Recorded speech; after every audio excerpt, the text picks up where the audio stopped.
Hello students, welcome to iExamB. This is part 6 for the discussion on past year based questions for phase 1 for RBI Grade B DEPR 2022. In this video, we are going to discuss more questions from microeconomics.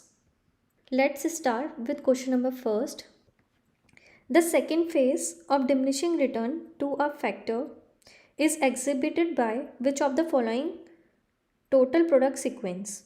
So here TP sequence is given to us and we have to find which one of the sequence fulfills the criteria for diminishing returns to the factor. Here we have to point out that sequence, right? So first of all, we have to think that it is diminishing return to scale, not decreasing return to scale. What diminishing return to scale means? It means the TP is increasing but at the decreasing rate. So here total product will be increasing but at a decreasing rate. Let's see which option suits well for this situation. For option 1, the output is 50-50-50. So there is constant output, so it will not fit into our criteria. For option B, what is the situation? The output is 50, then it increased by 60, that it becomes 110, then it increased by 70. So firstly it is increasing by 60, then 70 and then 80. So here output is increasing at a increasing rate. So this is not the option we should choose, because here output is increasing at a increasing rate and we have to find the option where output should be increasing at a decreasing rate. In option C, the output is increasing at a constant rate of 50. So here 50, then second one is 100. So there is a difference of 50. Again from 100 it increases by 50 to 150. Then again the difference between 200 and 150 is 50. So here output is increasing at a constant rate. Let's see if the option D fulfills our criteria. The difference is 40, then the difference is 30, and then the difference is 20. So 90 minus 50 is 40, 120 minus 90 is 30, and 140 minus 120 is 20. So here the output is decreasing, like from 50 it increases to 90 and then 120 and then 140. But the output is increasing at a decreasing rate. So D is the right option for this question. Question number 2. Which of the following indifference map most closely resembles the average consumer's preference for right and left shoes? So nobody is going to buy right and left shoes separately. We all buy it in pair. So we know that these are perfect complements for each other, and for perfect complement we know the shape for the indifference map is this L shaped, because we need to buy both the shoes together. We cannot buy a single shoe. So the right answer here is C. So here the answer was C. Let's move to question number 3. There are two commodities X and Y and they both have equal price elasticity of supply. So we can say elasticity for supply for X is equals to elasticity of supply for Y. Then what is given? The supply of X rises from 400 units to 500 units due to 20% rise in its price.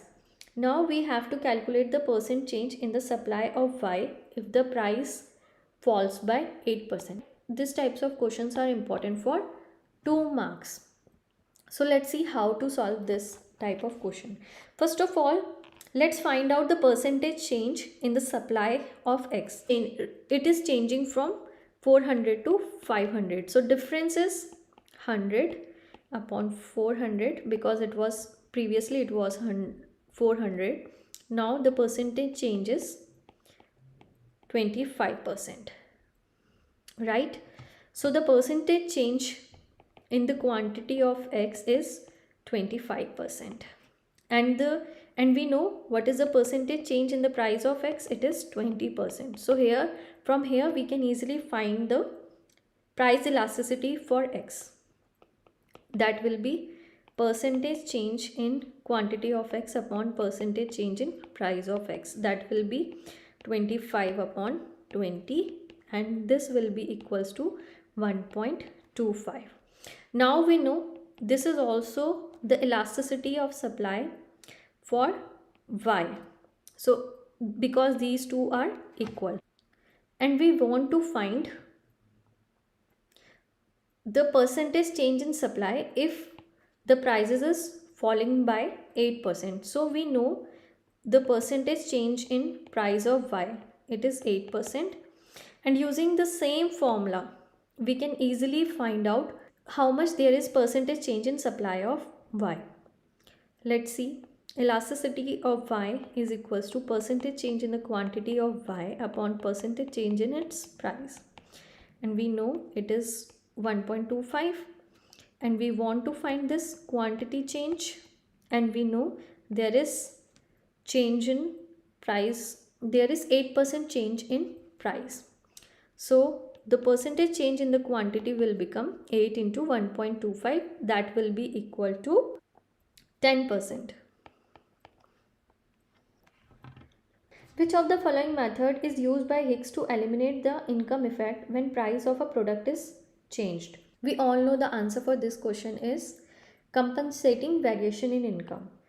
So Hicks separated the substitution effect and the income effect from the price effect through compensating variation in income by changing the relative prices of a good while keeping the real income constant. So he keep the real income of the consumer constant, and he changed the relative prices of the goods.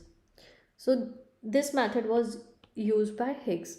You should know the basics of Hicks and Slutsky method, and you should also practice numerical from substitution effect, because this is a very important topic. Many questions have been asked in the previous year from this topic. Question number 5. Refer to the supply and demand diagram below. If subsidy of 3 per unit is introduced in this market, the price that consumer pay will equal to, we have to find that price, and the price that producer receives will be equal to.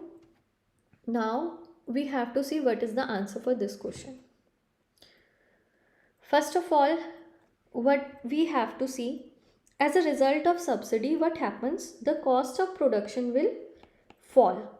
And what happens here? The supply curve will shift rightward, and that supply curve is given to us, and demand curve is also given to us.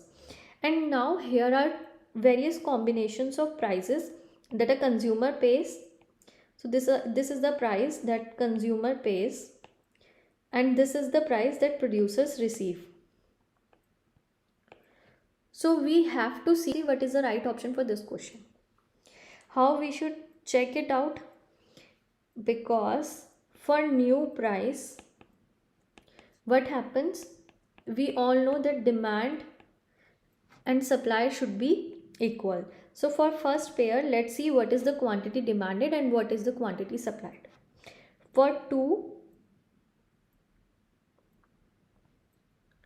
I think the line is going beyond it. So the quantity demanded is very, very high, and quantity supplied at 5 is 11. So this is not the right answer. Let's see for option B. For quantity, if consumer pays 3 rupees, then what is the quantity demanded by him? It will be 17. For here the pair is 17, and if the producer receives 6 rupees, what should be the quantity supplied by him? It should be, it is not crossing anywhere, so it should be near to, I think, 12. So this is again quantity supplied and quantity demanded are non-equal. For option C, let's see.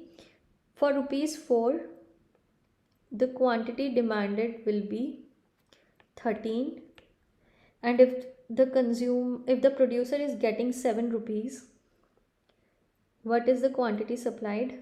It will be 13 again.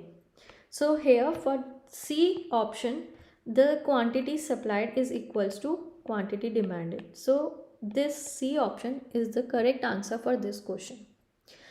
This type of questions are important for 1 marks, and don't get confused in it. These are very simple, basic conceptual questions and have been frequently asked. Prepare these types of questions for 1 marks. We are going to discuss more questions in the coming part. If you haven't subscribed the channel, subscribe it and press the bell icon for future notification. All the best for your exams.